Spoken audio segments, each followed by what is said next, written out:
If you've been scrolling through endless specs sheets and still feel uneasy about spending a big chunk of money on a home theater upgrade, you're not alone.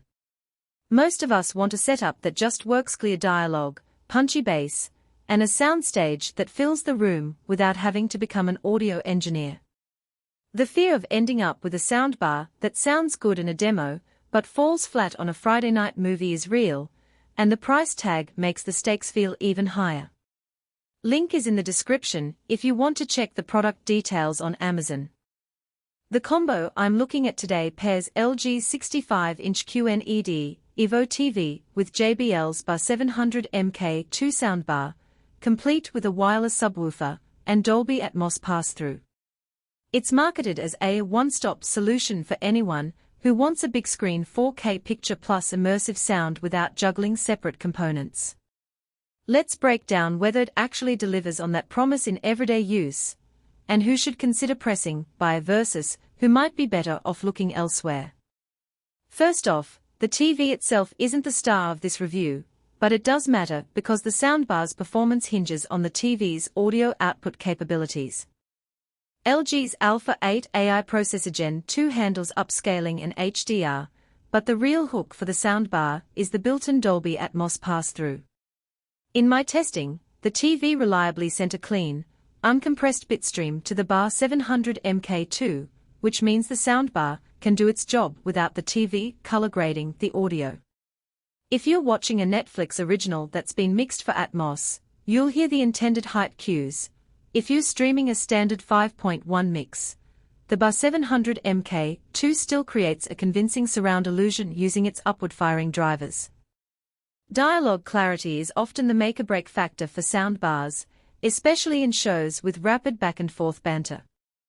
The JBL unit includes a dedicated dialogue mode that lifts mid-range frequencies and narrows the soundstage just enough to keep voices front and center without drowning out ambient effects.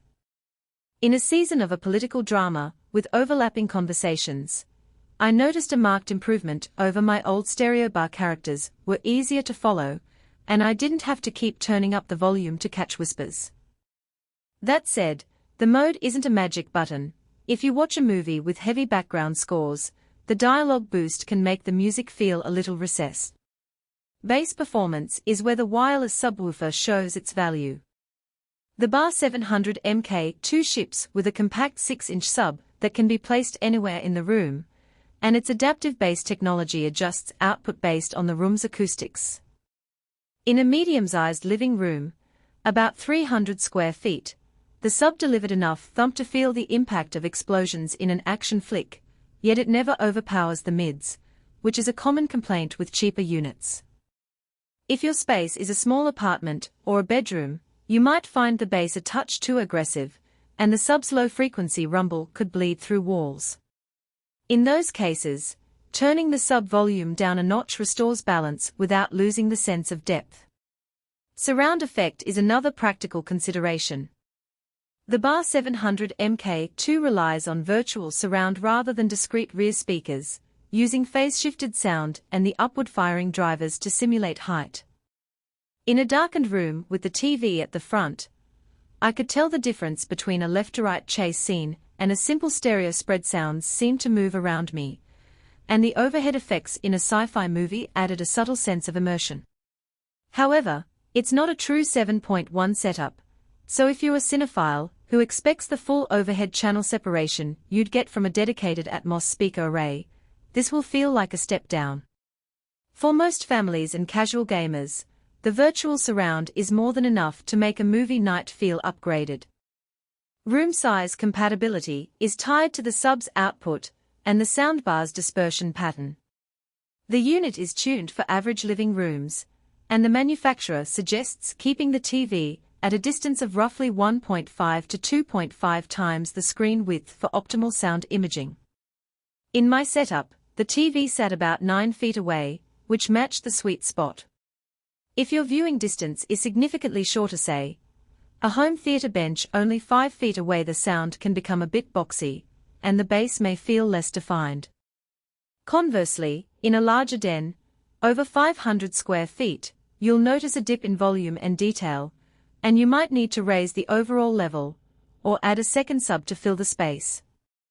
Connectivity is straightforward, but worth noting.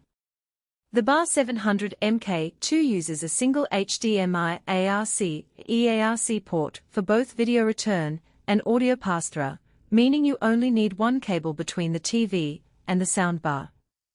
The remote that comes with the soundbar doubles as a TV remote for basic power and volume controls, which reduces the remote friction many people complain about.